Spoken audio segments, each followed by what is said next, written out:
Hello everyone and welcome. This is Virtual Care Wing, a training video. My name is Jacob and today we're going to talk about flying the missions. So let's start with a briefing, the overview. This mission is fragged as Strike Training Mission. The target is Derakani Bombing Range. We have 8 targets there.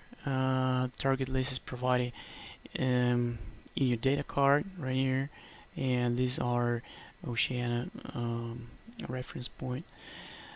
And we have 8 targets here.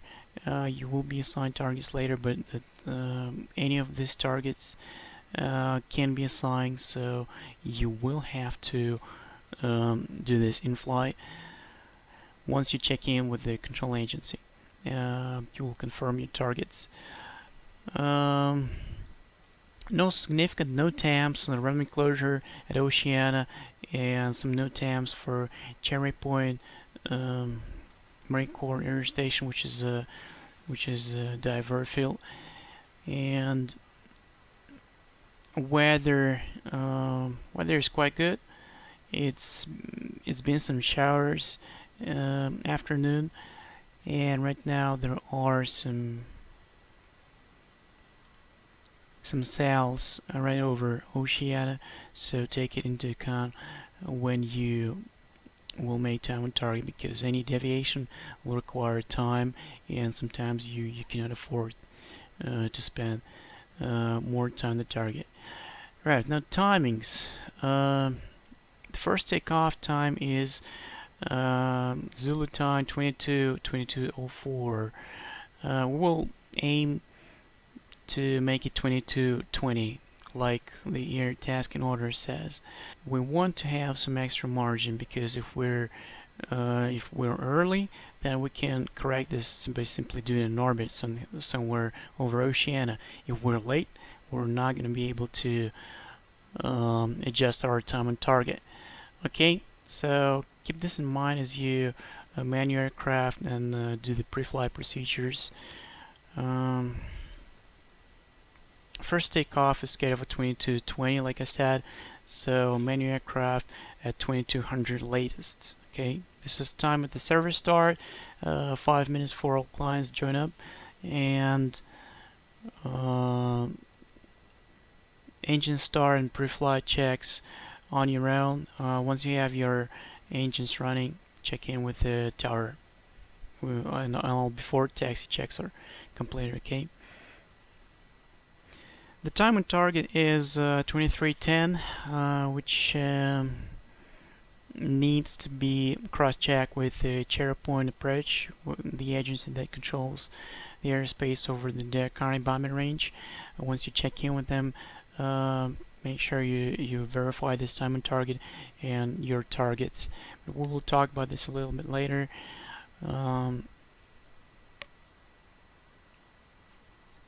Only one flight is scheduled for today. It's Hornet 11, flight of 1 F-18, aircraft number 113, is positioned at position 6 on the carrier,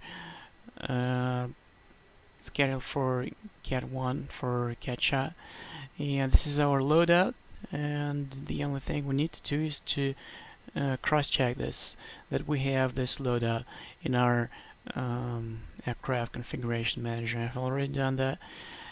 Alright, let's talk about the communication plan. First frequency we're gonna need is tower, also tower, which is aircraft carrier tower frequency. It's programmed for channel 7. Once we're out the catapult, we're gonna switch to CAT-CC channel 8 right here. They will probably clear us to change frequency to Giant Killer.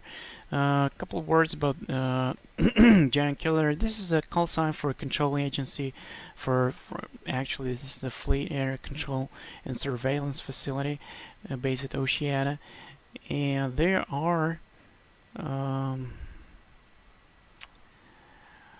they're in control of all that airspace, Whiskey 72 warning areas and Whiskey 38 warning areas, and some airspace up north, and also airspace over the sea, over the ocean, to the south of that position. They are also in charge of these warning areas, Whiskey 50 Bravo Charlie and Alpha, and Romeo 606. Their purpose is to control all the naval operations, including airborne operations at those airspaces, and they are in direct contact with all the aircraft, all the ships around, and coordinate all those actions. Once we're about 10 miles off the coast, we will switch to Washington Center at 124.725 right here. You have it in your data card, and we will check in with them. Basically, they have our flight plan. This is an IFR flight till waypoint 3 right here, where we join military training route. That we're going to talk about later. But once we're checking in with them, we will report our position in relation to Oceania, our altitude, and that's it. Because they have our flight plan, we're not going to tell them any more information. We will just stay with them. We'll receive flight following traffic information as we're flying in Class A airspace over 18,000 feet. All the airspace is classified as Class A. No VFR traffic is allowed there over the United States, and that's that's how we shall fly to waypoint 2, which is Lawrenceville right here. Another agency we have is Cherry Point Approach, which controls airspace at Romeo 5314, A, B, C, D, and A through G airspace right here, where the cursor is, where Dare County bombing range is located. And they have control over this airspace and responsibility for traffic separation there. Phelps A, B, and C military operations there are also under their responsibility. Phelps starts from 6,000 and goes up to 28,500, while our 5314 areas start from ground level and authorized for use starting from 200 feet up to 6,000. So during our initial pass, we'll actually be flying out of Phelps military operations area. We will be inside our 5314 restricted area.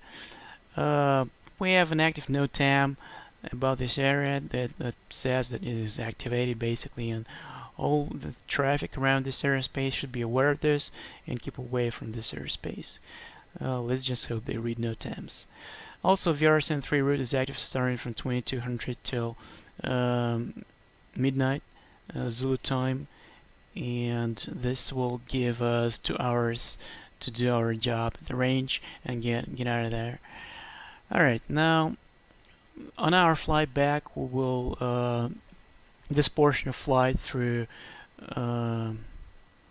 Pamlico A military operations center, and till we get to Whiskey 72 Alpha. We'll be flying in Washington, under Washington Center. We will try to coordinate the direct frequency change to Giant Killer. Alright, now the waypoint plan. We'll start from waypoint 0. Actually, the carrier position will be somewhere in this place where you see the cursor. It is 50 miles or maybe 30 miles closer to the coast, and this will give us maybe 3 extra minutes. We will be able to compensate this somewhere in holding pattern over November tank uniform. Standard case 1 launch and recovery operations. Carrier pre-planned intention of motion is east general direction. Some light adjustments may be required, but that's okay. Our mission time is about 1.5 hours, so During that time, the carrier will be moving east. So for recovery, we may need to look for it 45 miles east of the original position that will drop the mark point 4. Okay. So waypoint 1 is is a November tank uniform. This is a bullseye waypoint for that mission. You can see it from your data card right here. Bullseye waypoint 1, November tank uniform.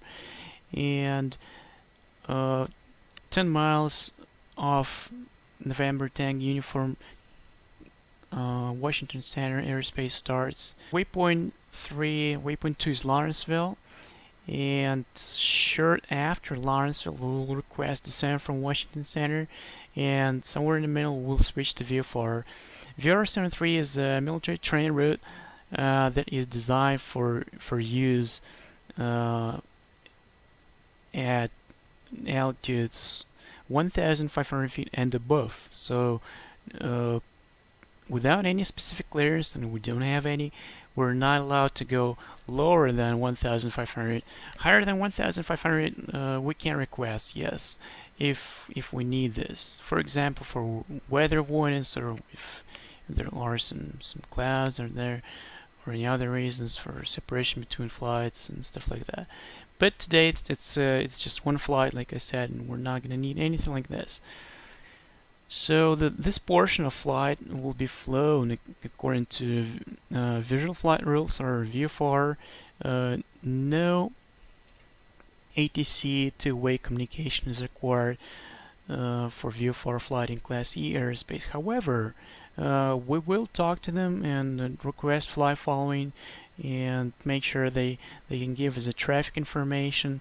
And like I said, if there's some silly Cessna flying around and they're not aware of our operations along this military training route, they will be able to give traffic advisors to them. So even if the two-way communication is not required, it is a good practice to switch frequencies and to monitor those frequencies for other traffic. Okay, starting probably 10 miles of waypoint 6, which is right here, we can descend down to 200 feet, which is an altitude for a combat run, and accelerating to 500 knots. That is required ground speed starting from our waypoint 6 all the way to the target. So probably 20 miles when we're overflying this river, or this sound, we will check in with the control agency, which is Cherry Point approach on 119.75. Let me zoom in for you to be able to see a little more. There we go, 119.75, and report our position in relation to closest airport or TACAN station, which will be Elizabeth City. So they have a TACAN right there, which is combined with VOR stations of both jet airliners and fighter jets and military jets can use this station, and we'll tell them our position, altitude, and number of aircraft in flight, type of aircraft, ordnance carried, and confirm our time and target. That one is the most important because they have a direct communication with the range controller, and the range controller stays at the same frequency. Normally they're not going to intervene if everything goes fine, and we'll just keep the communication simulating reports. They will confirm our time and targets, our delivery method for the first pass. We'll coordinate how they want the bombs, when and where exactly they want the bombs, and basically this should be comparable with our time on target 2310. We'll just confirm this. Alright, now during our first pass we will do a toss bombing, which is required by our mission commander. Yeah, you can see right here, attack type loft, which means that we will fly this lag starting from waypoint 6, which is an initial waypoint, to waypoint 7 at 500 feet and 500 knots. And once we're 6 or 7 miles off the target, we'll make a 4G pull towards pitch attitude of 45 degrees nose up, holding the pickle button to release 4 bombs simultaneously, 4 JDAMs. Every one of them will be directed to its own target. We're going to see how to do this later in flight. And this will be our first pass. After you have bombs released, you report this to the range controller, and ingress, like the cursor shows, back west, descending to 500 feet. Once you have the confirmation of good impact and that you have a good hit on the target, you will request the turn back to target and joining the pattern 8,000 feet. We'll talk about range pattern in the flight, and we'll review this later, but generally this is a 1.5 or 2 miles wide pattern with a base turn right here. Inbound heading is 202, and base distance is about 2.5 degrees off the target. Alright, so the second pass will be the identification pass to familiarize ourselves with the visual environment and how we can, if it is possible, to use a dive delivery, dive bombing, 30 degrees dive bombing. And the next pass will be 30 degrees dive bombing with 2 dumb bombs, Mark 82 low drag bombs. And we'll cover range communications later in flight, and let's just review the operations. Then third and fourth pass will be gun passes at 4,000. Once we're done at the range, we'll report this to Cherry Point and request frequency change to Giant Killer. Like I said, direct switching between them and the Giant. And according to their clearance, we'll proceed to waypoint 8 and 9. Waypoint 9 is where we will be expecting our carrier to be. This is an evening mission, so let's review the sunset and sunrise times. Our landing time is about midnight Zulu time, and civil twilight ends 45 minutes later, so it will probably be a sunset. Yep, the sunset is 2016 local time, or 16 minutes past midnight Zulu time. Yeah, it should be Zulu time right here. Let's make a correction. Alright. Moonrise and moonset. So if this is a nighttime story, this information can be very useful because there are some pretty bright nights where you can actually do a case 1 recovery, but you're not allowed to, of course. But if you're flying a combat mission, it is good to know how much ambient lighting you're going to get. Keep in mind that you need to make time on target. The time on target accuracy is ± 10 seconds. So this does not really give you any space for maneuver right here during this last leg before the target, which is called combat run. Starting from IP, you will have to fly exactly the altitude and airspeed required for your delivery, which is 500 feet and 500 knots. So what we need is to be over that waypoint 6 exactly on time, down to this second. Okay. Let's see what time is it. It's 23:06 plus 46 seconds. Keep in mind that as this is a toss bombing and your bombs will fly on the curve, and they will fly a little slower than that, so you probably need to be about 10 seconds early over waypoint 6. Okay, so keep this in mind when you're calculating the required ground speed for that lag before waypoint 6. Okay. All the time adjustments you need should be completed by waypoint 3. Okay, because starting from waypoint 3, you don't have like I said, much space to maneuver.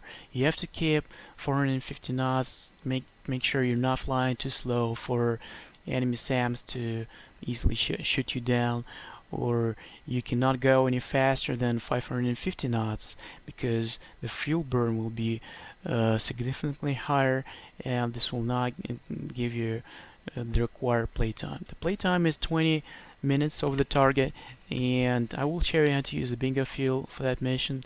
The bingo is 5.0 of the ship, and bingo fuel over the target is 5.8 or probably 6.0. 7.7, what you see here, is the fuel that we need, taking into account this 20 minutes playtime.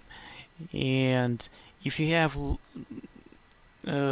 less fuel than 7.7, let's say 7.0, you can still do a job there, but keep in mind that you cannot afford to stay there for 20 minutes. You will probably need to set 5.8, and all the fuel you have is your margin, and you can use all that fuel, but not more. Once you hear bingo fuel warning, you have to report bingo and that you're RTB. Okay, that's pretty much it. The only thing we need to review is emergencies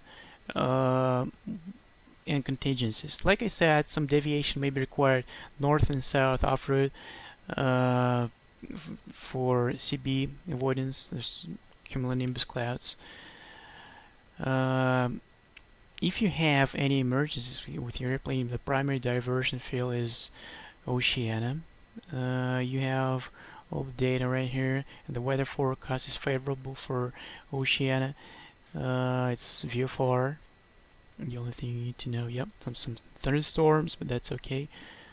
And it's a VFR weather, which means that you can easily do a VFR straight in visual approach, no matter what happened to you. And starting from here, two fields are available. Oceania is a primary field, but also Cherry Point Marine Corps Air Station, which is located about 60 miles to the south from waypoint 6. You have it programmed into your MU as waypoint 15, so if you need to go there, just switch waypoint 15 and you'll get the bearing. Right, they also have they don't have any tech on there, so you won't have to rely on waypoint navigation. Cherry Point is recommended if you have any weapons emergencies, because Oceania patterns are lying over the populated areas. Keep in mind, if this is a combat mission, don't let the steering control you, okay? So if you see that you can make time on target, or you cannot fly this route because of the SAMs or because of the enemy aircraft, you're more than welcome to switch direct to this waypoint. And like I said, the primary objective is to hit the target at this specific time, plus minus 10 seconds for this strike mission. For different missions, there would be a different objective, but today it's a strike mission.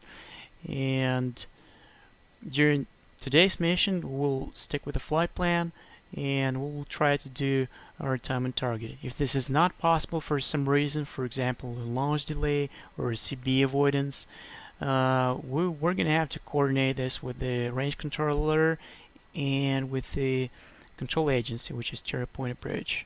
So we'll talk to them, explain the situation that we're not making our time on target, and tell them when exactly can we be over the target, and request another time on target. Because this is significant, because this airspace is active for only 2 hours, and after 2 hours this airspace will be open to all the traffic around, and we're not going to be able to drop bombs there, okay? You know, if there are more flights in the package or more pilots in the flight, your briefing probably will require 15 more minutes. But right now it's okay. We have 8 more minutes for server start. you basically should have no unanswered questions before you go. And that's the purpose of the whole preparation process, see? And while we fly over the United States, this is normally no TAMs, airspace, activation and closures, temporary flight restrictions, and stuff like that. And during combat mission, this is also going to be tactical environment, SAMs, MiG patrols, everything, coordination with other flights that we're going to cover in later training sessions. Okay, I'll see you on the deck. Alright everyone, welcome aboard.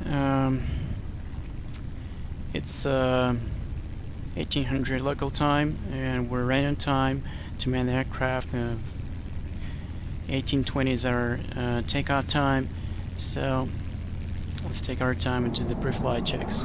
Alright, let's get back to the cockpit. We have a slight change in plans. The aircraft is not in position 6, but we're parked at position 5, which is okay. Doesn't really matter. It would matter if there are if the deck is congested, but not today. This is the only flight. Okay, let's start this bird up. 18 volts is a good battery, and check fire test 8. Engine fire left. Listen to warning. Engine fire left. And see all lights operational. Engine fire right. Engine fire right. APU fire. APU fire. Lead air left. Lead air left. Lead air right. Lead air right. Alright, cycle battery switch. This resets fire control warning and resets APU auto shutdown timer. Engine fire left. Engine fire left. Fire test B. Engine fire right. Engine fire right. APU fire. APU fire. Lead air left. Lead air left. Lead air right. Lead air right. Alright, wait 5 seconds for system reset. And signals to ground person. Let's start MPU. Start MPU.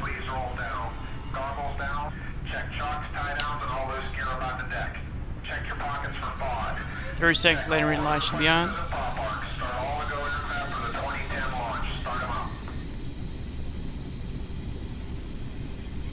Okay, cranking the right. Signal to ground person, leader cranking right engine.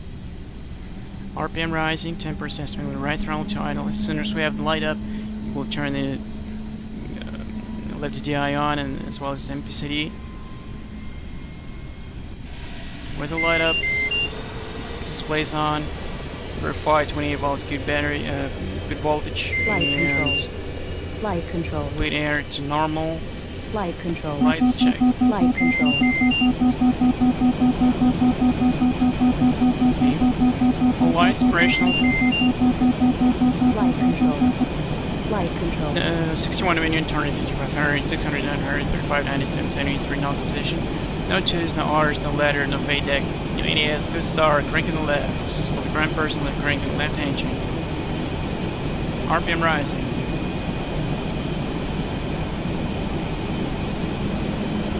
%, minimum. Left throttle to idle. As well as the canopy is getting loud here. Okay, engine crank goes to off automatically. Verify engine parameters 61 million, 250, 500, 600 to 900, 35 90. That's play here. 77, 83 knots in position. No ones, no L's, no letter. No fade deck, no ATS, good start.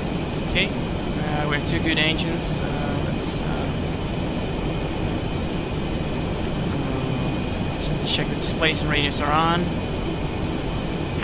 Radios are on. APU off. Oboes on. Blur on. Right top braid. LST on. CV alignment. EINS. Semi-editors. Gear on cage. and select waypoint 0 as target waypoints where correct coordinates are stored. And set area waypoint to waypoint 1, which is the member tank uniform. Go to aircraft, GPWS box, do hand-design box, make preparations, check level, whatnot. Alright, RWR, dispenser, jammer in that order, turn on, and go to back to HSI, time and half controls, verify Zulu, time 8, the HUD is selected, and set radar altimeter, hard buck to 40 feet and turn it on. Alright, let's reset flight controls. Press flight controls reset, push button. Set test page here, flight controls page right here. After successful reset, we should start the flight controls remote test. Flight remote test essential right here is on. And as soon as we have a good reset, we'll select this right here. We can reset. No cautions or warnings. We'll start flight controls test. Sorry about that. We should retract flaps back to 0 first, and then start the balloon test.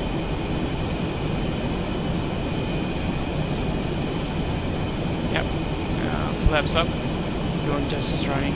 Okay, well, balloon test is running. Check storage page with proper weapon loaded and is indicated in the storage page. And check bingo.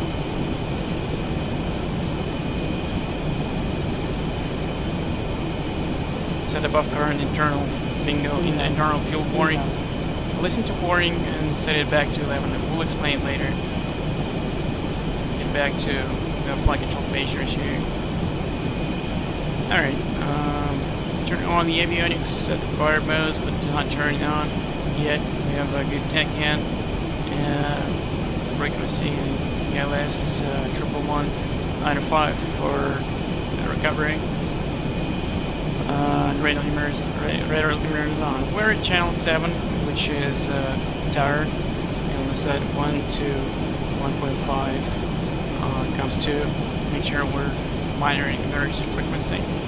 And as flight building test is completed, check flight SA, flight SB, go, and MC1 and 2 go, and check trimmers.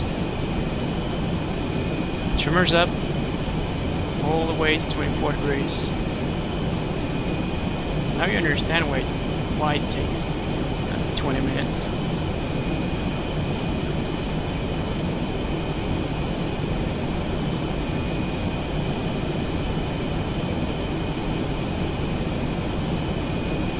Keep an eye on the clock. We have 10 more minutes. Okay, trimmers are deflagged and flight control services are deflagged as well. Trimmers go down all the way down to 0. Trimmers left.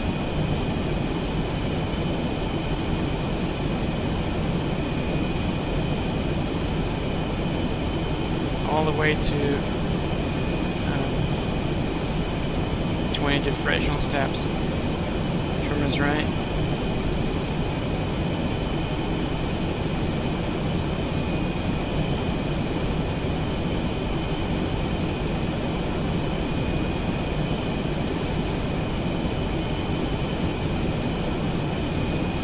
Yep.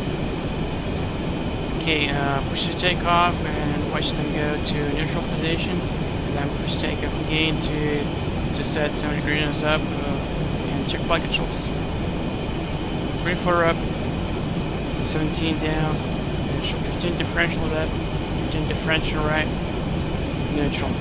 Okay, set trimmers for, set flaps to off, nose turn on, and check the rudder 4 to left, rudder 4 to right, 36 towed in neutral position, right here. And set flaps full for carrier operations, and set trimmers for catch shot, which is 16 degrees nose out for this catch shot, and our custom man speed should be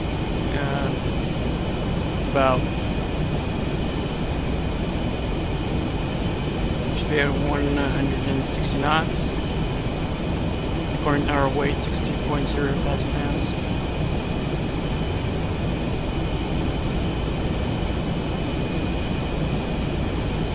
Yep, this is valid only for single players. Multiplayer, we'll just skip this step. Alright, 5 down, 5 up check. Probe, speed brake, launch bar, hook, vehicle, TIs, Michelin TIs. Retract in the same order. Probe, speed brake, launch bar, hook, vehicle, TIs, and Michelin TIs. Confirm from the ground personnel that emergency avionic ventilation scoop is stowed and 8 TIs working. Anyway, positive confirmation. And let's proceed. Go to MGO My page in RealJet, to Fuel page in RealJet. This is not somebody here, so we just press the reset here. And CBR's on. And go back to the alignment status. Sorry, in RealJet, alignment status will be displayed right here. As far as you have a good alignment, you check the horizontal and vertical errors right here are within 100 feet. Here the R basically 0, and switch to flight alignment mode, which is a GPS assisted navigation. Alright, check standby attitude, check waterline symbol, and the HUD mentions standby gyro back to auto. Oxygen on, oxygen mask on, not simulated here. Like I said, it's just displaying the sections. And building test plunger, press and release, which caution goes up and up. And check radar is completed its mode test. It has. Switch to air mode and silence mode. And IR to our right, we have aim 9s. We have no aim 9s for today's mission. Right, that concludes our before taxi procedure. And let's check time. It's 14. We still have 5 minutes to our assigned takeout time. So this gives us 6 minutes to taxi to our catapult. Let's do this.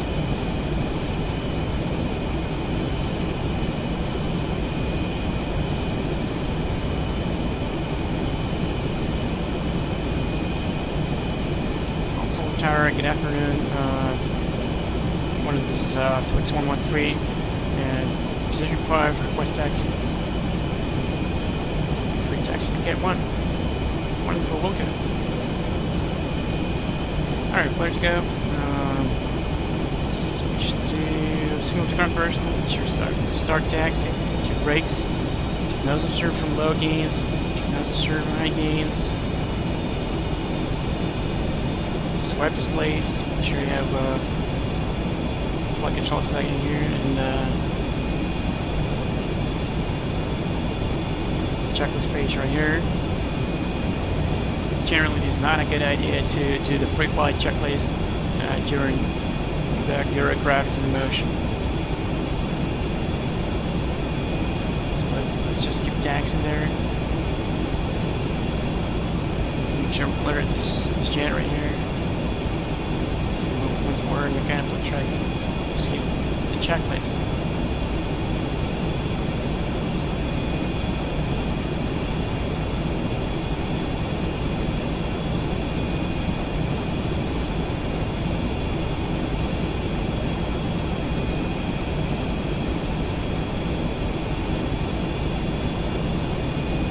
Okay, so before we taxi past the shuttle, before takeoff, checklist should be completed. And we're going to stop right here and set the brakes, set our wings to spread, and request arming from ground personnel. While they are arming our bombs, we'll go through the checklist. GP5 rate is our fuel type, it is armed, nose of steering low, warning lights out, cautions out, devices check, rhythm around set for 40 feet, hook hardness out, place out, stage 8 points, trimmers are 15 and 7 degrees, nose up for catch shot, wings spread lock, near cans down, catch shot, switch lever lock. Okay, step by for flight controls check. Cut here, and lower the launch bar, and it's the signal continue taxi, we'll keep taxi. Alright? While you are in a catapult track, do not use nose steering because this will also move your launch bar.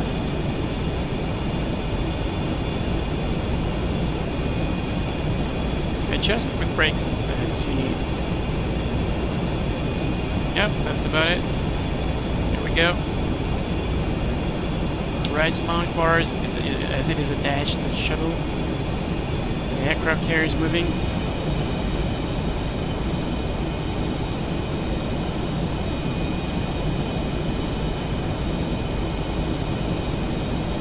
Let's make sure we're ready to launch. Motor power.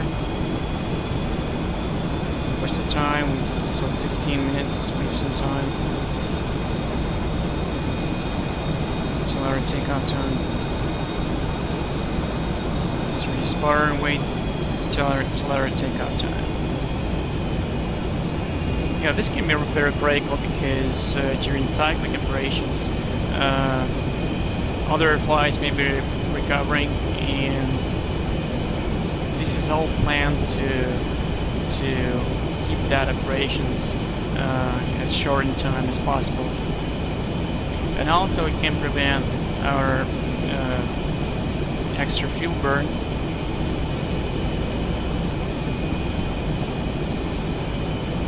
Well, we still need to wait because we're airborne instead of waiting here in the deck power.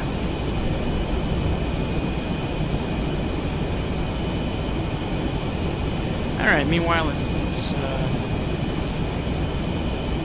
turn our IFF on. Let's squawk to 2000.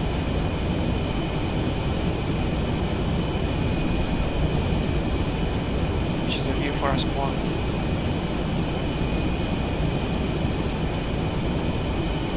Okay, we're all set for launch. Let's report this. Launcher bar. That's 113. Intention K1. 103 clear launch. Okay. Full power. Signal to ground personal. And here we go.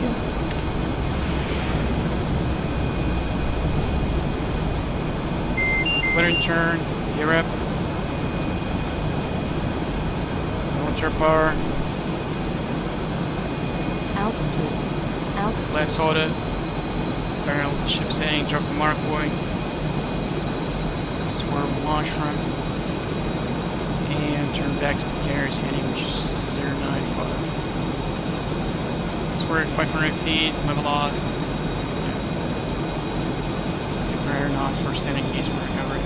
Let's check in with the CATCC. CATCC, this is Felix 113 Airport. Felix 113, this is CATCC. Good afternoon. Switch operation, 7 miles. Alright, let's see how far away we are from that point. Okay, we're 3 miles at the launch position. So we're 7 miles, we're cleared to switch operational, which means just climb, your own discretion, contact control agency. Next frequency is Giant Killer, 125. Let's turn on.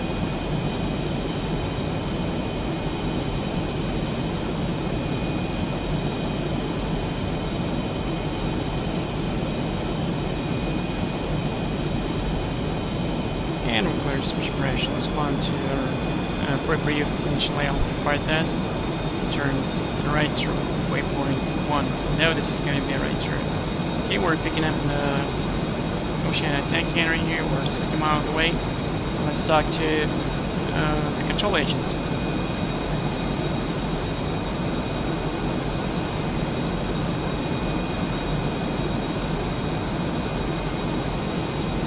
Giant Killer, this is Corinth 11. Corinth 1, go ahead. Corinth 11 is flight of 1 F-18 off CV-68 and turn to Oceania position 117 for 60 Angels 3 of November Tango Uniform, inbound to November Tango Uniform, 94 to Terracotta Bombing Range.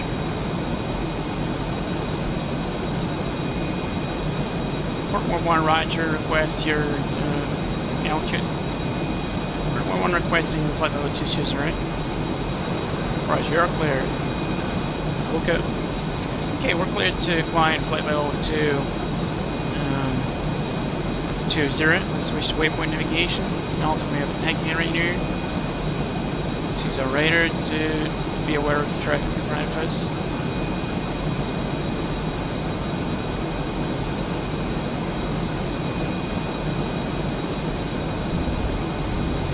Alright boys, that was Case 1 launch. And now is a good time to check for timings. The required time to over waypoint 1, which is November Tango Uniform, to make our time on target 2310 is 23:37, which means that we're going to be there. It's now 22:37. It gives us 15 minutes. So, and with that ground speed, it will take us just 9 minutes to get there. So we have to wait somewhere for 6 more minutes. It is always better to coordinate this with the Jaguar because the Washington Center may have their airspace not available for holding. And here we are on our own. No airline traffic here, no general aviation flyers.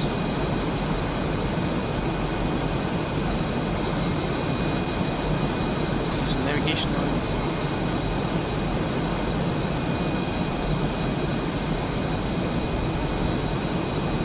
Okay, this is where we need knowledge of our endurance speed, maximum endurance speed. That weight it is probably is also in your data card, and for that weight is around 235 knots. So if we're flying 230 knots, which means that we burn less fuel for in an hour.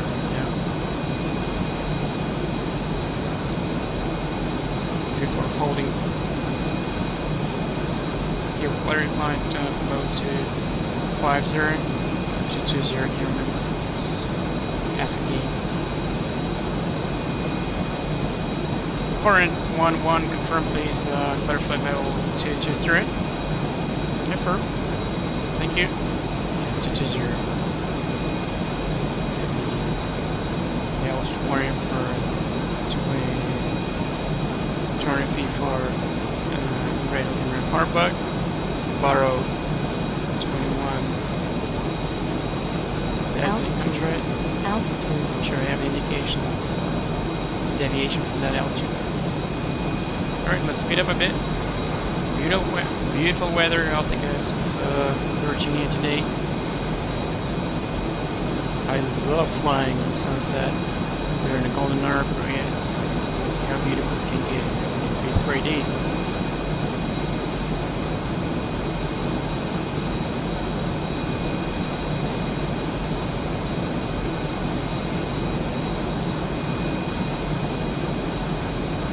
Port 11 request called me in present position.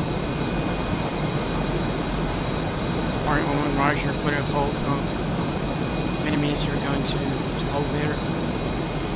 Port 11, we're gonna need 6 minutes of holding, and we're still inclined to below 220.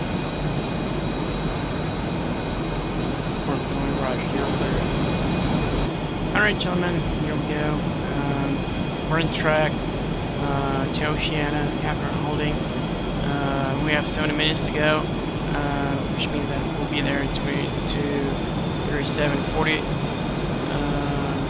which is a good time over Oceana.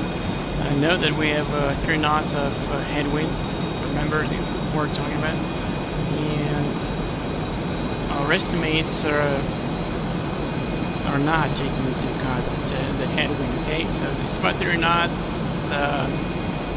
It's okay today, but if it's 60 or 70 knots or even higher, then it can be very difficult to compensate this with the ground speed, because this will lead to extra fuel burn. But right now we're okay, and let's keep our airspeed of 295 knots.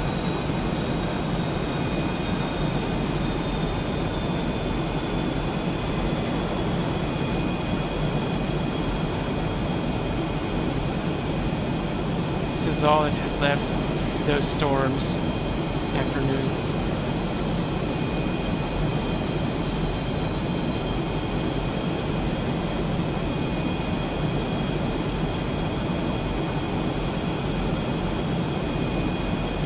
Right, we're 30 miles out. Chang Quark 11 is 30 miles east of Oceana, flight level 220. Quark 11 frequency change approved. We're good.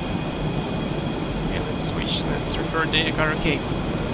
Every time you see this, or probably this, I'm referring to the data card. I have to look down on down to my knee, and it's located like a knee board.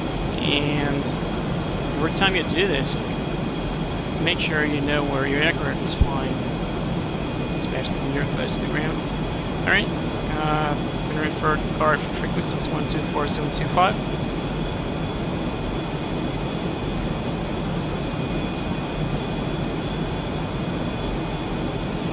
Here we go. Let's check in.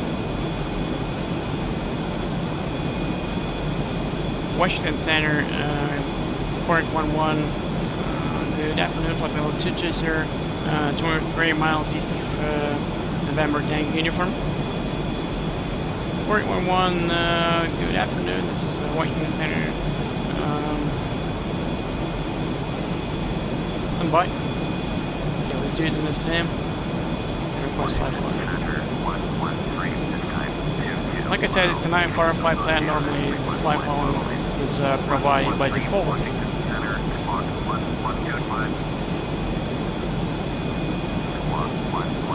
We gave it squawk 125. There we go. Radar contact 20 miles east of Oceana, flight level 220. Gonna be 113.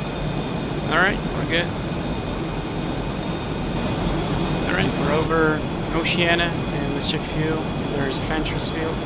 Let's check fuel and time. Time is 22:36:50. That's perfect. And we have 14.2 with 11.1 minimum fuel. Alright, so we have plenty of fuel, and let's set it being into a lower value. I want to set it to 7.7, which is minimum fuel for us to have over the target area to afford 20 minutes of time and station. And if you hear bingo fuel before you hit the target, the mission can still be completed, but you will not be able to stay there for 20 minutes. And next bingo setting will be 5.8. This is when we arrive at the target, and this will mean that if we hear bingo fuel, we have to return to the carrier. Okay? Like I said, it's a minimum fuel, and now so far we have plenty of fuel. We don't have to compensate or headwind or other things. CBs, there are no storms right here. We'll be all right. We have a good airspeed, which means that we have some time to verify our targets. Let's do the fencing check. We'll be in time, except switching the lights off because we're flying in airspace and we want other traffic to be able to see us. You know what? Let's switch position lights off because they're low intensity lights. Keep the strobe light on. Okay, let's switch to airground mode. We're still need a radar and get air mode to be aware of the traffic. source page. Set JDAMs, JDAM displays, and missions. Alright. So I am going to coordinate 4 targets for the first pass, which will be target number 1, 2, 4, and 5, which is Bullseye, Bullseye North, SAMsite North, and SAMsite South. 1, 2, 4, and 5. So I'm going to program those targets for stations. Switch to next station, 2, next station, 4, next station, 5. Right, now every time you switch between stations, you will see that for each station you have a specific target assigned. And let's set a quantity to 4, and that will mean that 4 bombs will be dropped at the same time, and every bomb will be guided to its own target. Let's verify those targets right now. Okay, for the first target, which is Bullseye, is 35, 44, 33. Yeah, correct? And longitude is 75, 51, 31. Yes. I'm going to do it silently for all other targets.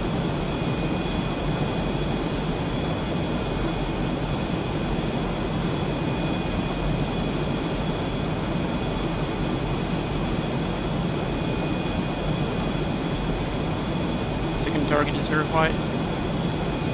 Target number 4.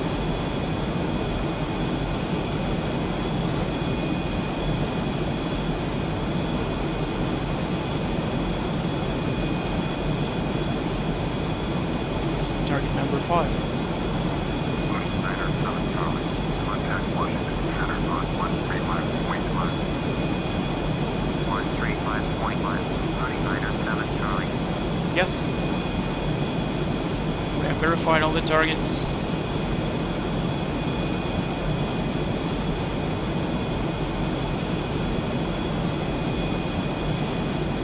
One more thing. As our bombs will be flying each to its own target, they will have a different flight time, while they have one single release point for everyone. And this will mean that some bombs will arrive earlier, some bombs will arrive later, and we want them to hit the target exactly at 2310 plus zero since for seconds. Can allow that this plus minus 10 second delay, or early for 10 seconds. So we're going to aim for 2310 over time for waypoint. 23 9 minutes and 50 seconds, I would say. Yeah, that'll do.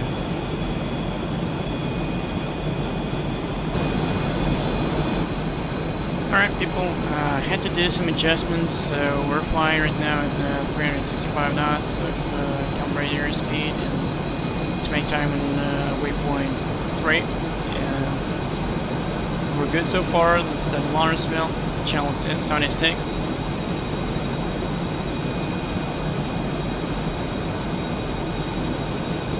Here we go.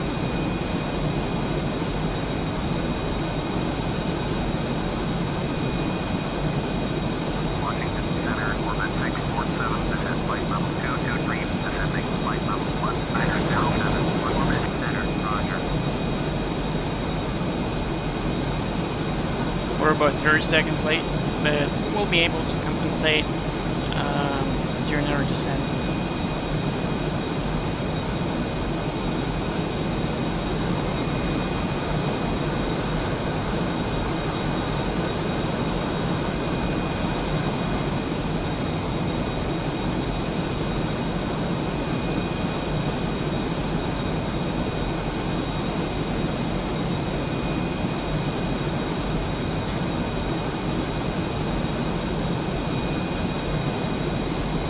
Alright, let's check fuel and time for waypoint 2. Time is 22:50:30. Be 51. Okay, 30 seconds late. And minimum fuel is 10.1. We have 12.6. Still plenty. Alright, let's talk to ADC. Washington Center, Hornet 1, 1 approaching Lawrenceville and requesting descent to join Garrison 3 military training range.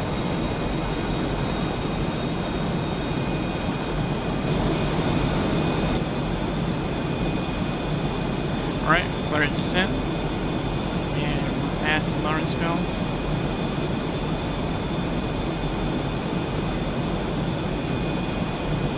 The required ground speed to fly that portion of flight is 400 knots, but you can go faster and save some time. I already see the waypoint 3, which is the bridge right there.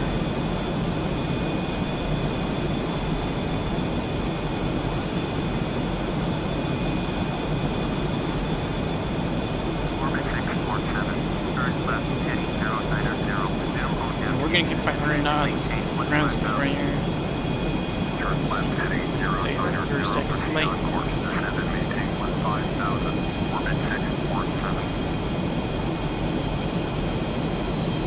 Right, we're below transition out. Let's set to 2990, which is level 2 there. Sending a report at Washington Center.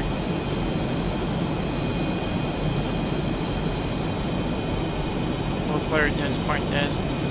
To report to test.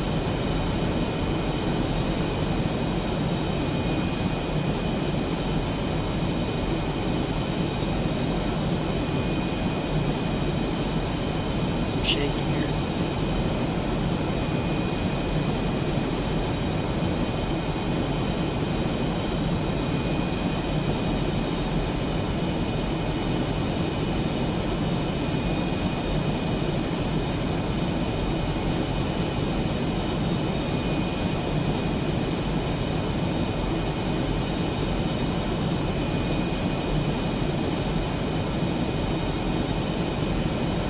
Time for waypoint 3 is 22:53.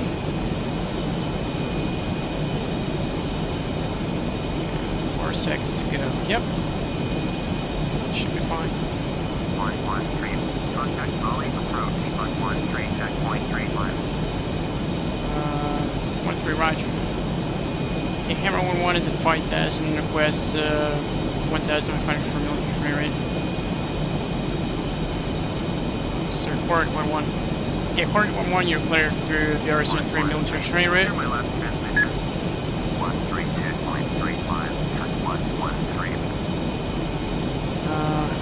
Hornet 1-1, you're clear through the RSN-3 military training route. Descend 1,100 is take my frequency.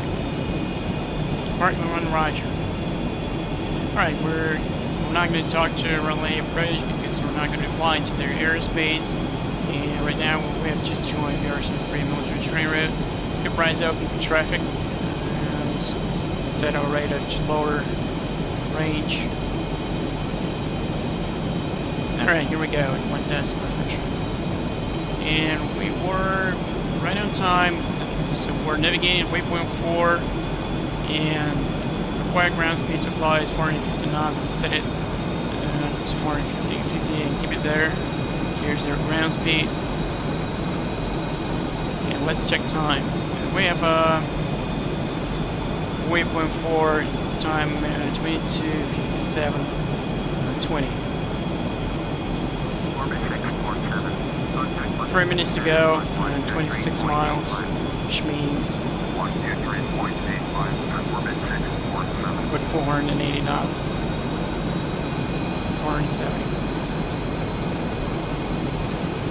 So we'll basically take our time we need to fly to that specific waypoint and take our distance and divide our distance by our time, and we get the how many miles we need to travel in a minute, and calculate and multiply by 16 and get the ground speed required. We're a little fast right now. Let's slow down a bit. Figure our tuner.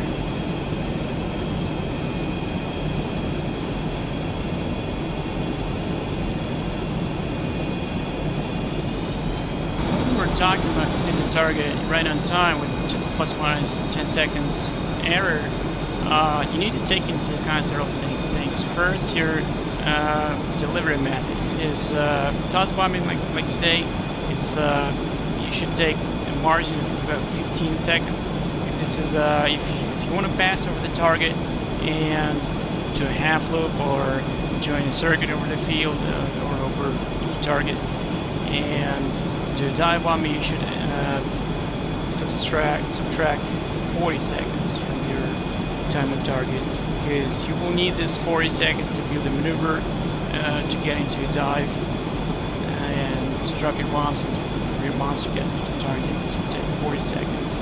If this is a pop-up bombing, if you're turning away from the target 30 degrees of the target 5 miles away and pull up and then get into the dive, turn back to the target, you're going to need 30 extra seconds. These are some times that you work with. Alright, time and fuel check for waypoint 4, 22, 57, 20, or 40. We're a little late. Let's speed up. Let's get 4 and then also 500 knots. And minimum fuel for that waypoint is 9.3. We have 11.5 fuel. Is not a factor. Okay.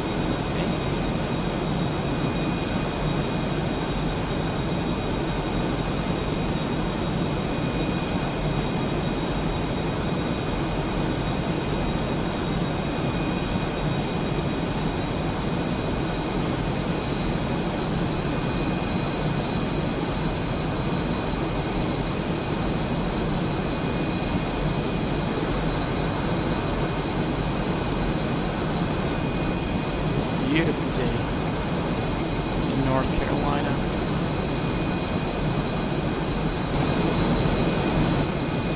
Right, time check for waypoint 5. Waypoint 5 time over is 2300 plus 18. 2300 plus 18.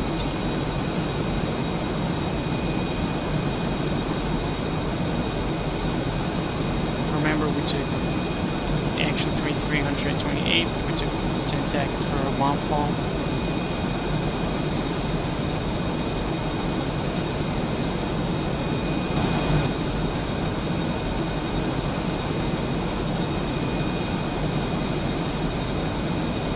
Alright, 1 minute to go. 10 miles a minute, which makes it 520 required ground speed up. Like I said, the last chance to adjust your time is when you fly to waypoint 6 to your IP, because after that you will have to fly exactly the airspeed you need, and usually there is not much distance so that you can compensate. So all the time and speed adjustments you can make for your IP.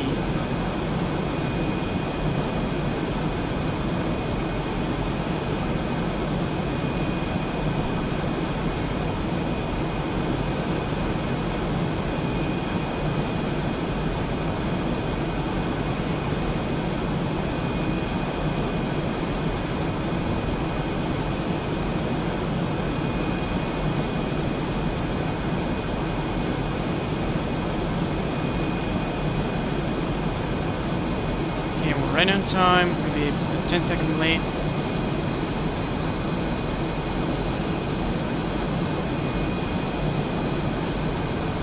We're navigating to waypoint 6.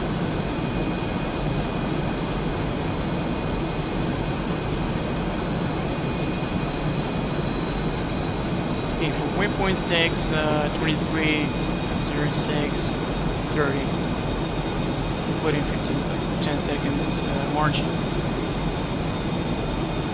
23, 06, 30.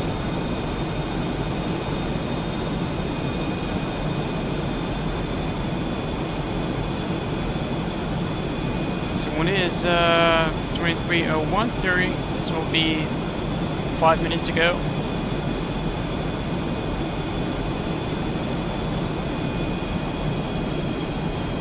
This will simplify calculations. So So I do this every minute.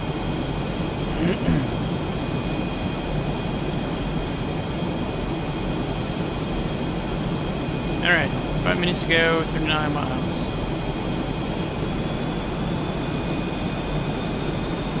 8 miles per minute, 480 knots. That's set ground speed's 480 knots. Right here. There we go.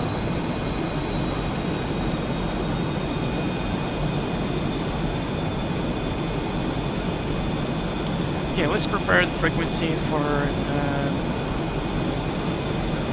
cherry point approach, so 119 or 75.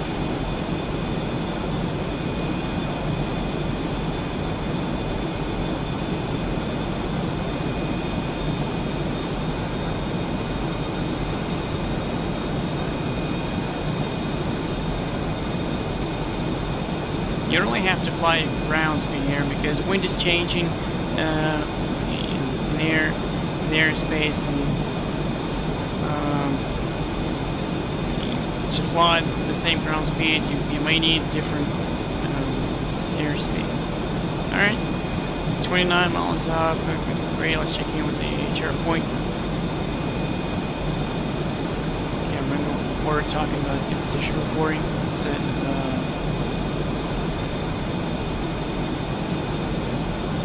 Elizabeth City, channel 72. To use it for a position report.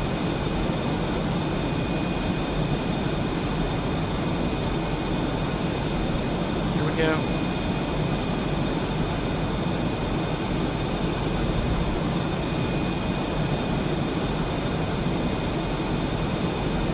The cherry point approach. This is 411. Here's 411, good. 411, good afternoon. Flight of 1 F-18 on military terrain road VR-03 and approaching Phelps Aerospace. Request clearance through airspace. Our position is 250 for 35 from Echo Charlie Golf. And confirm time and target 2310. 411, you're cleared through airspace, and time and target 2310 is confirmed. The advice targets your first pass. 411's your first pass, target bullseye north, some side north, and some side south.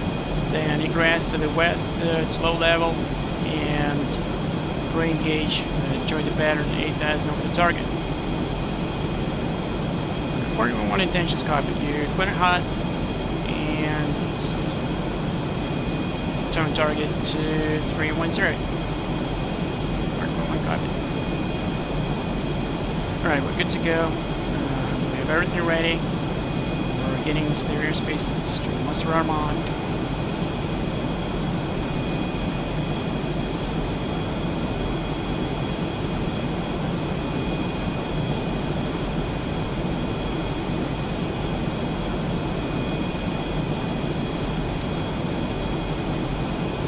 Our bombs ready.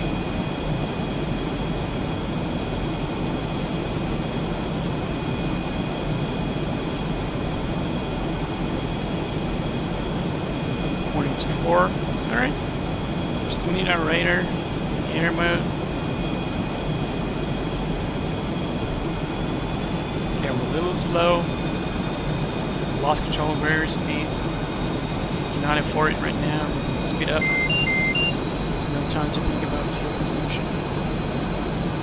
Okay, time check for waypoint 6. For waypoint 6, we're gonna need to be there.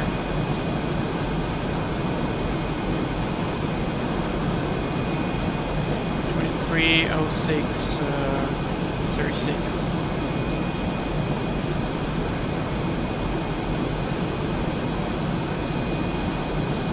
Okay, let's see.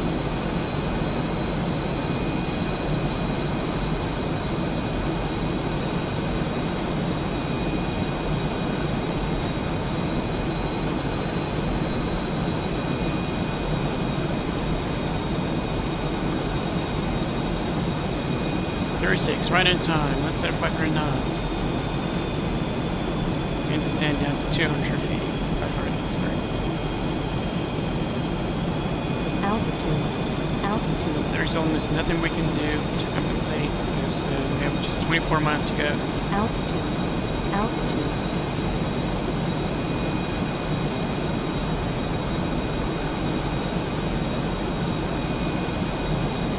Now this is the most critical part. Alright, here we go, 500 feet.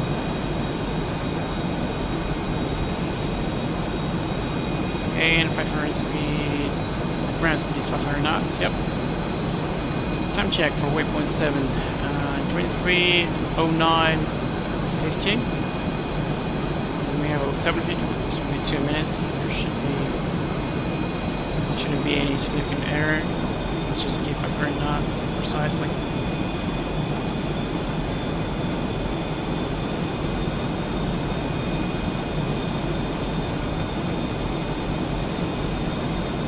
So right here, your scan goes through your basic flight parameters, ground speed, and time. Well, right now we have 2 minutes to go and 16 miles, which makes it 480. Let's keep precisely 480 ground speed.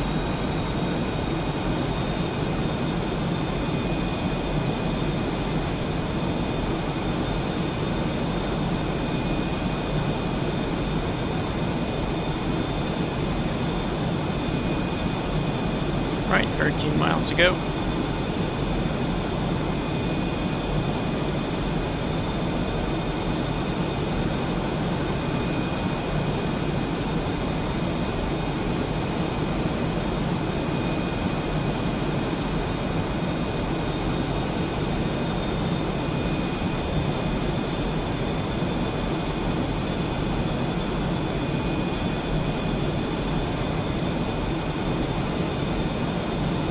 Alright, now let's, there's nothing we can do with time target right now. It's 8 minutes, and we've got 1 minute to travel, and we have a good ground speed, so let's concentrate on delivery. Once we're 5 miles out, we're going to pull 4 Gs to 45 degrees, go to the pickle button, set H's to full power, and wait for the release. That's it, we're 5 miles out, burner, 4 G pull. Here's the release key, hold the pickle button, hold the pickle button. There we go, 4 JDAMs. 4.11 JDAMs, egressing west.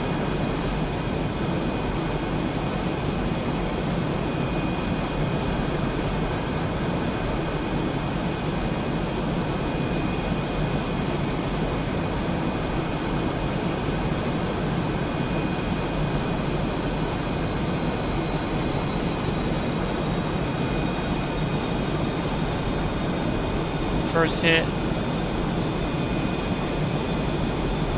Second, the time is 23105. Yep, we have a good hit. 111 requesting inbound to join the pattern at 8000. Sorry, Horrid 11. Horrid 11, you're clear. Okay. Alright, we're clear. Join the pattern at 8000. And let's prepare for dive bombing. Select weapons. Mode. Quantity.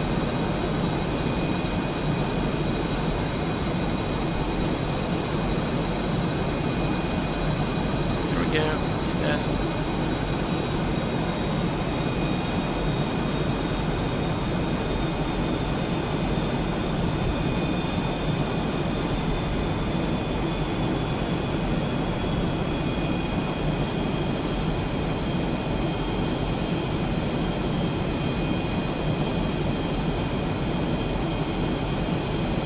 There we go. Alright, let's switch back to waypoint 7, designated as our target, which means that all our sensor will be tied to that point. And switch to blur, and I'm going to show you how to use the offset function real quick. Alright, let's pick the target. For example, we we're gonna hit aircraft on the runway, and the offset for that is 1707. We're gonna go to data, waypoint, upper controls, the target start and turn, and go to offset. Like I said, 1707. Enter, and planning bearing is 40 degrees. Enter. Now as we go to HSI back, we have the offset function to select. As we said it, we now have all our sensors looking to that precise point. Let's see. Yep, there we go. Okay, we're 8,000, turn for free, we're base position. 4.11 base, target is aircraft on the runway, dive bombing. 4.11 right here, very hot. Alright, very hot, let's check out his sensor of interest.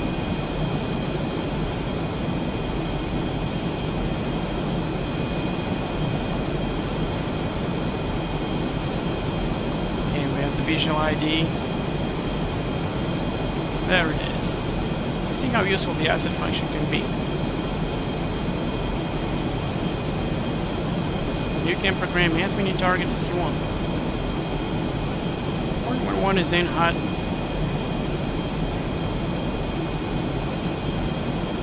Here we go, 30 degrees.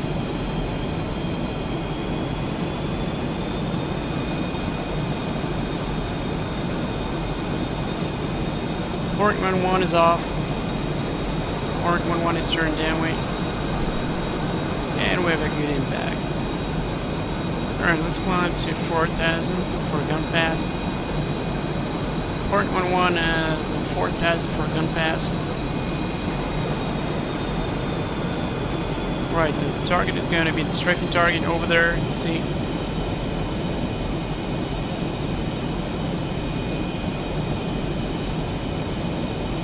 Designated using my helmet mounted display. This is the fastest way. There we go. So the inbound heading to the range is Port 11 base. The inbound heading is 202, so the opposite is 022.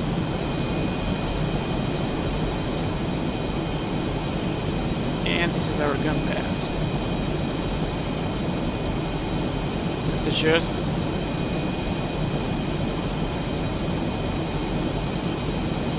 Alright, now we have a good indication of the target with our helmet-mounted display.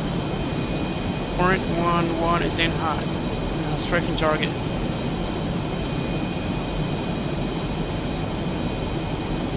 Oops, forgot to set guns. There we go.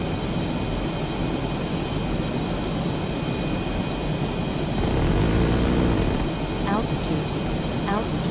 Guns. Port 11 is off. Port 11 is turned downwind. That was a good hit.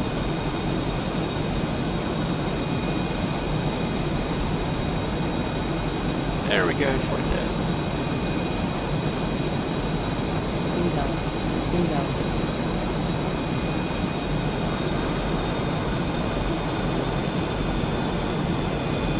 See the impact craters from all our JDAMs.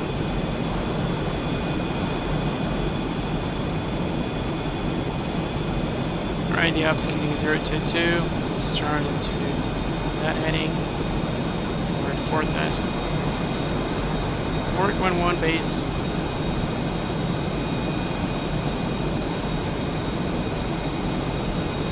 Alright, I heard bingo warning. That's not a problem because we set 7.7. If I have time, I'm going to set it to 5.8. Port 11 is in hot, strafing target.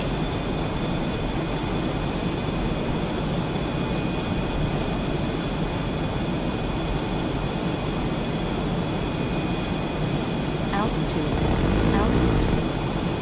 Guns. Port 11 is off. Turning base. Start turning downwind. Alright, we're done for today. Now let's climb 8,000.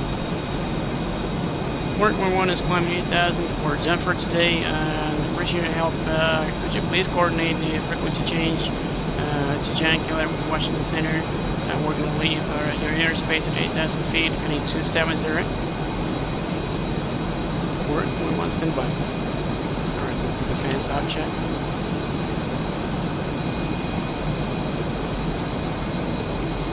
Oops. A little high. Let's get back to 8,000.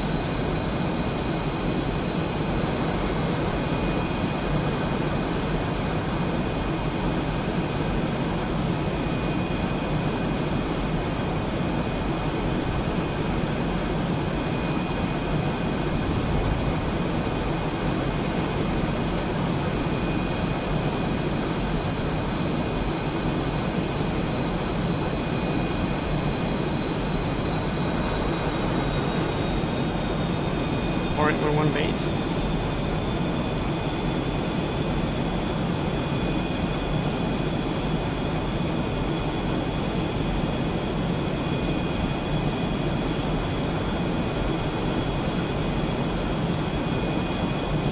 Alright, 11, this is Cherry Point Bridge. Go ahead. Alright, 11, you're clear heading 090. And you're clear for family airspace at 8,000. Report leaving family airspace. Port 11, Roger. Turn left heading 090. We'll call you leaving airspace. Thank you. Alright, I have coordinated this office.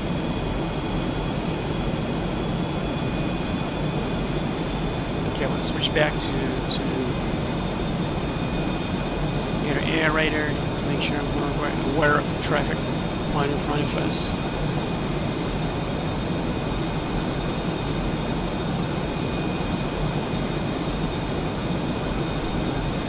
Is clear. Let's get in.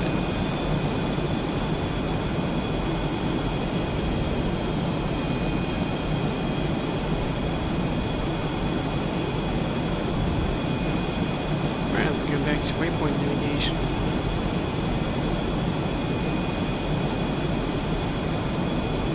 To 5.0, so we're already turning back to the carrier.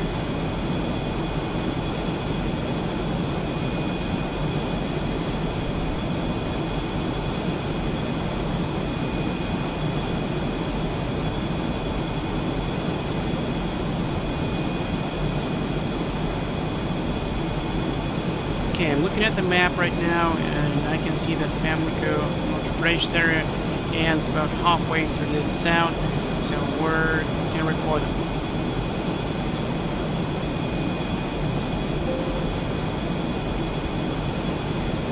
Port 11 is leaving your airspace. Port 11 focus to change brief. Roger.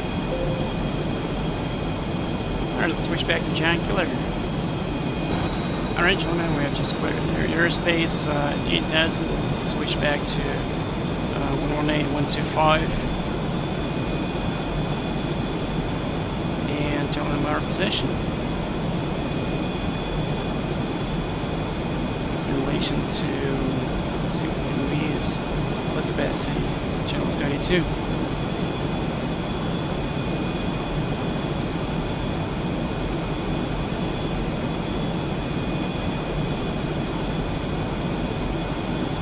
Jankular, this is Current 11. Current 11, go ahead. Port 11 is clear of family airspace position. Radio 135 at 44 miles of Echo Charlie Golf at 8,000. Flight 1 of 18. Inbound free overhead to the CV68. Port 11, Roger, say your requested flight level. Port 11, requested flight level 200. Port 11, Roger, you're clear to climb for level 200. And say requested heading. Climbing for level 200, standby for heading. Right, we're clear to flight level 200. Let's see which heading do we need. Let's set 57. and we're picking up here in Deccan. It's 50 miles off the coast, and it's getting 080. Current 11, request getting 078. You're clear, current 11. Okay. Alright, we're clearly heading, and we're just 50 miles off the boat. We're not going to need that much altitude. Let's request a lower level. Current 11 request 15,000.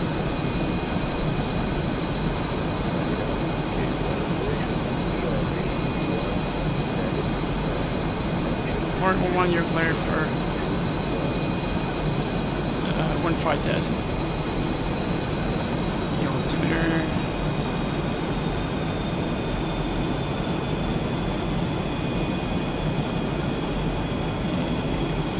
Standby, I'll check if the weather software is working.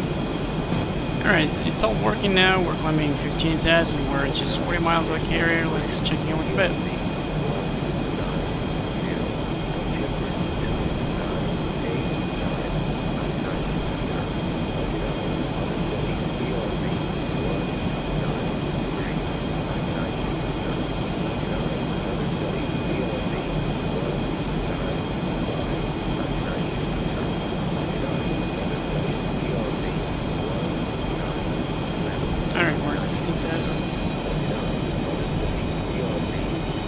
Warwick 11 is 40 miles of the carrier requested frequency change.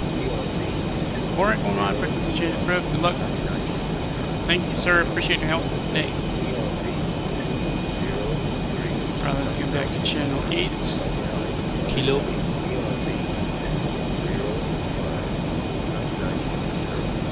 Channel 8 is gas at sea, and let's check in with them.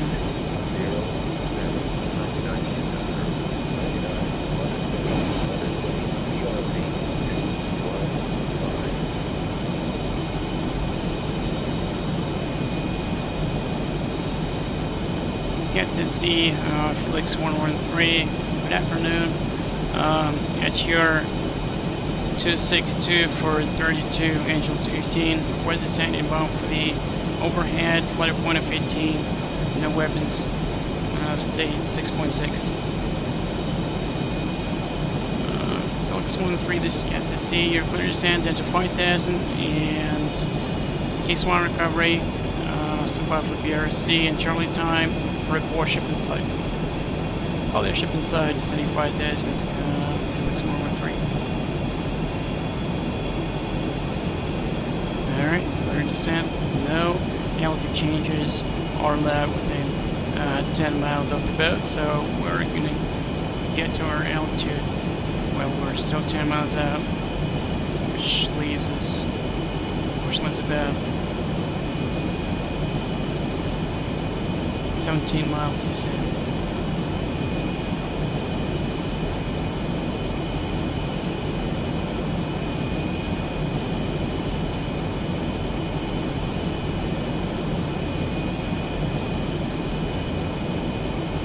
There's no rush because the ship is still in turn, and we're going to request basic battery cars a little later. So we want to keep this air speed so far, because otherwise, if we get there too early, we're going to be in the hole.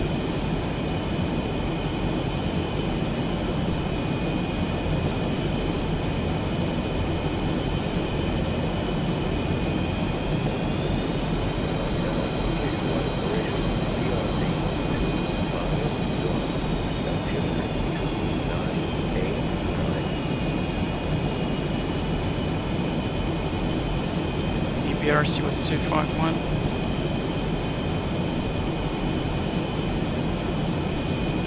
Just in case we request their position. So the tag light. Pretty interesting. Yep.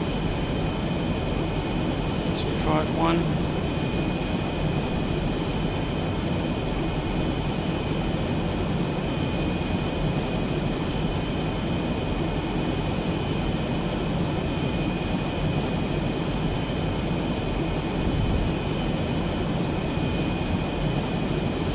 Helicopters are flying right of track, so we want to join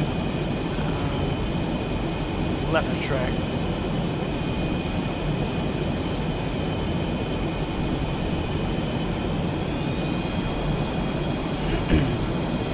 Everything else you're gonna see is just a standard case one recovery. You can stay with me just in case you find it interesting.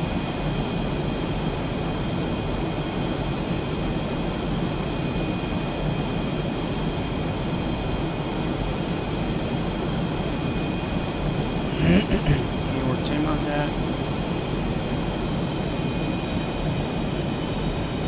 And we're approaching 5,000.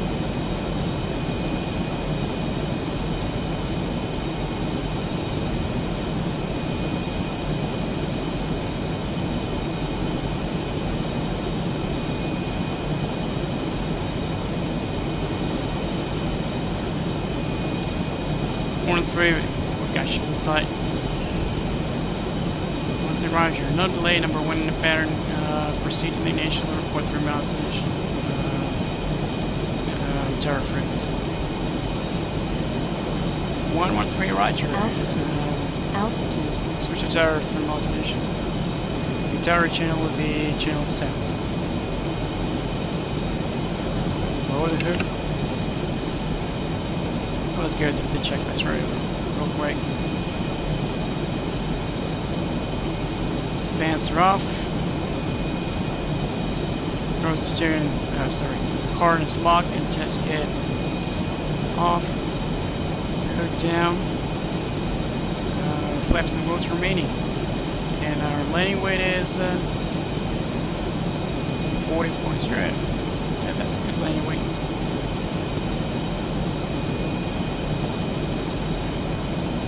No restrictions.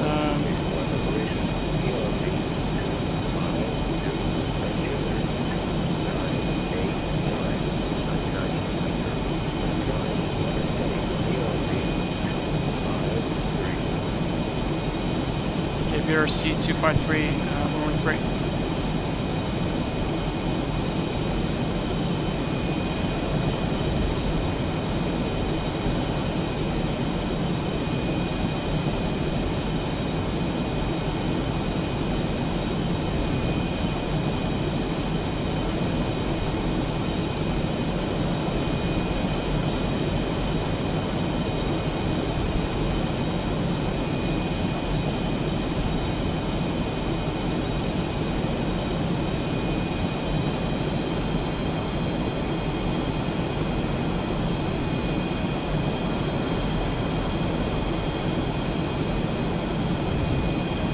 Tighten this turn.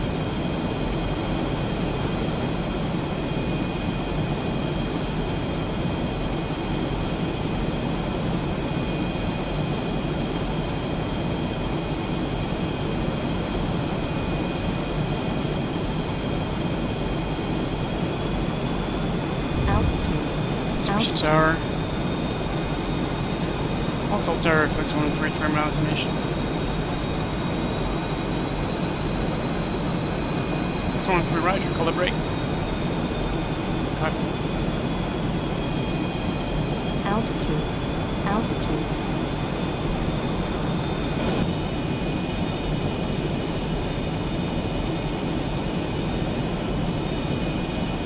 One 113 is in the brake.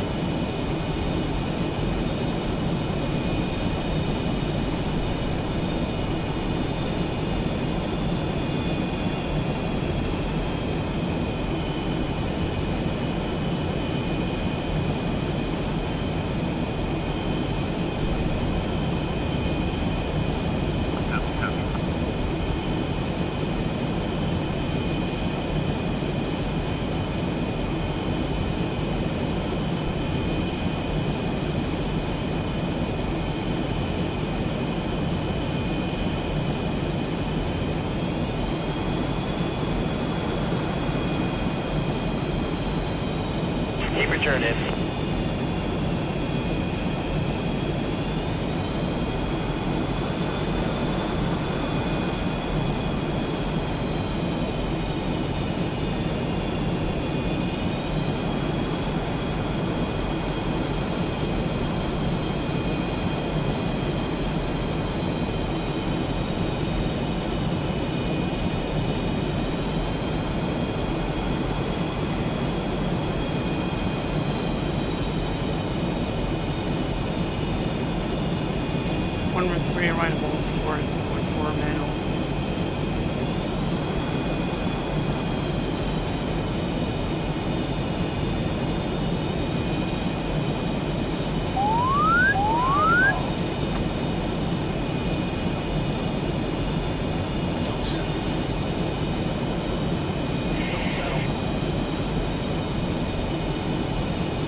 for a green deck. Or to the right, if taxi in yellow.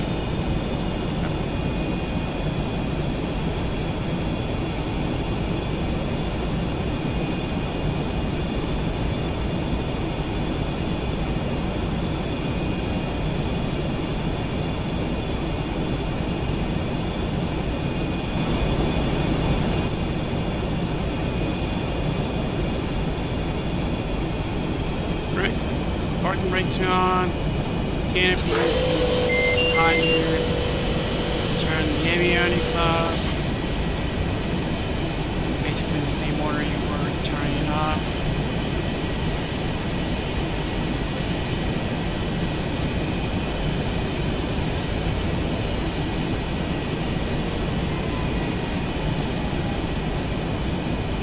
And when pressure goes lower than 500 we're good to shut the remaining engine down. Now we can do it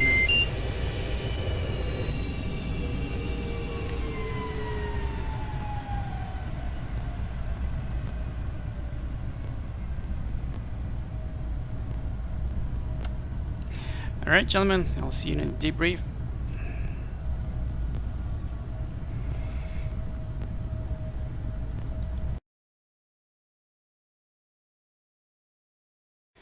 Alright, gentlemen, welcome back for debriefing. We're not going to talk about the whole process because what you saw there was the standard case 1 launch and recovery procedures, standard ATC procedures. Everything is standard. The only thing we need to discuss is that final lag to the target. Okay, you saw how accurate it can be and how close to your assigned times you should be. So the time on target was 23:10, and we kept about 10 seconds extra margin for our bomb fall for that type of delivery.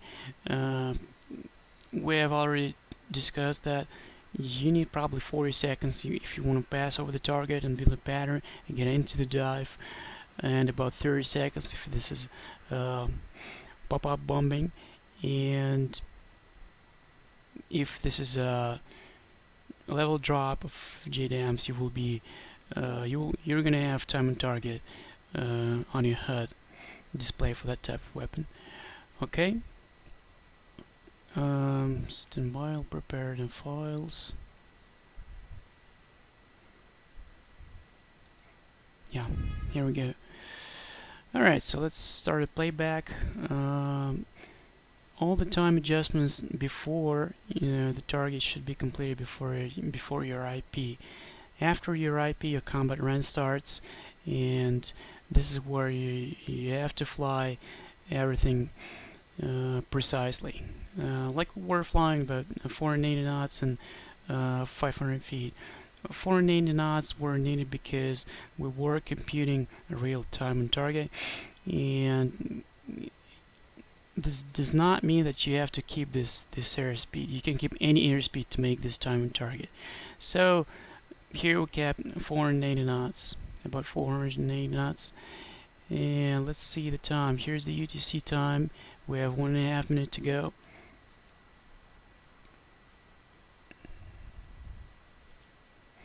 There we go. 4G pull. Hold the pickle button. There's our target. And there's somewhere. And there's the release. 4 bombs are off, and they're all flying to their separate targets. We're regressing west.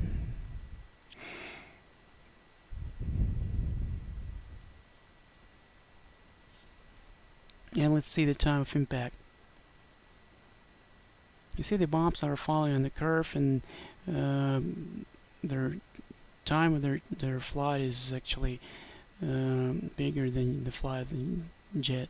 Okay, first hit, exactly on time.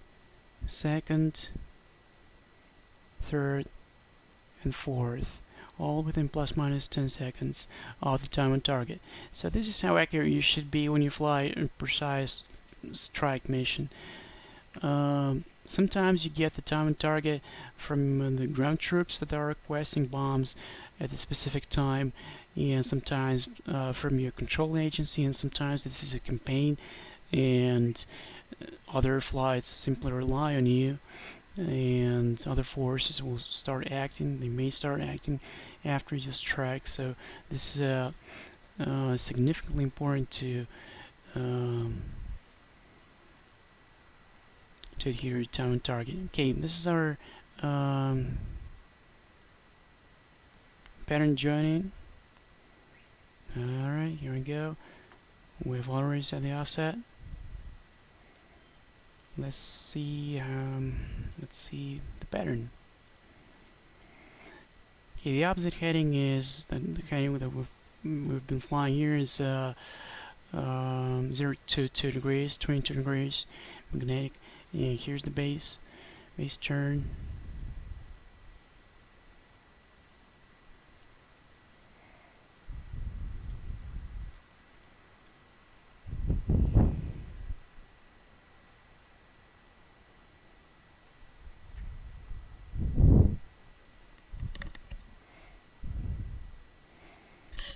And this is where we were in hot.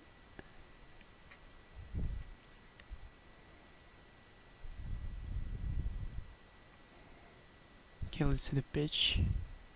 Whereas, yeah, minus 25 degrees, very close to the assigned value. There we go.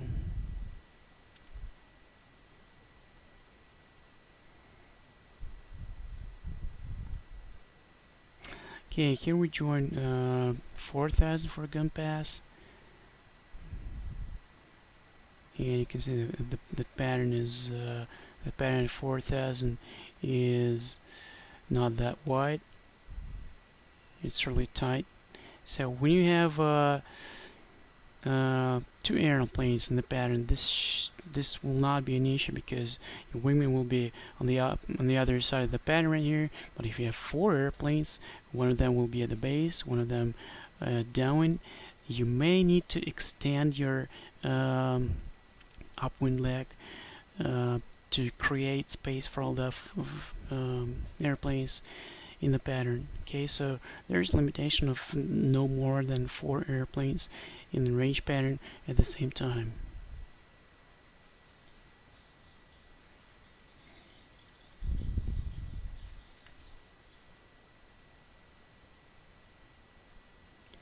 And that was it. Alright, gentlemen, hope you've learned something, and note how important the timing is, because if you're early, that's okay. How we did, we just did a holding pattern close to Oceania and compensate all our extra time, just simply to waste it. And if you're late, this will be a lot harder. This happened to me many times, and if you're late, there are several options available. The first and the most simple one is just to speed up while you can and see how much time you will regain. Okay, how can you compensate this?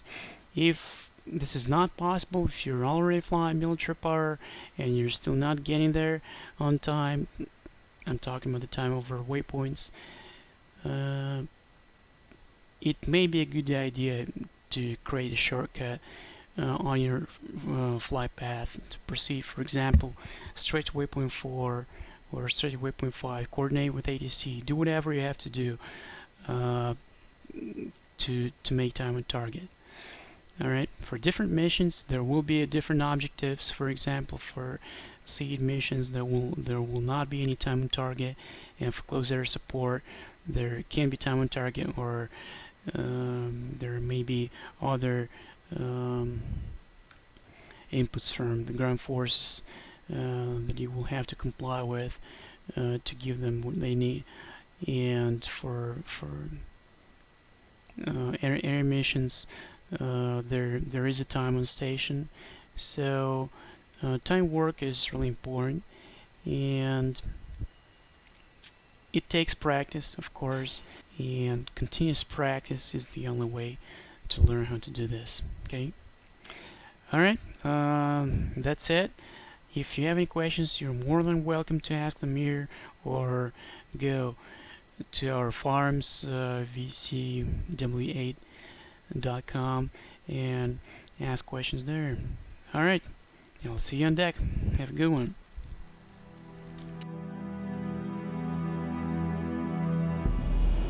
Orbit 1085. Contact Albuquerque Center on 1-8.45. 1-8.45. Orbit 1085.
Alright, gentlemen, I'll see you in a debrief.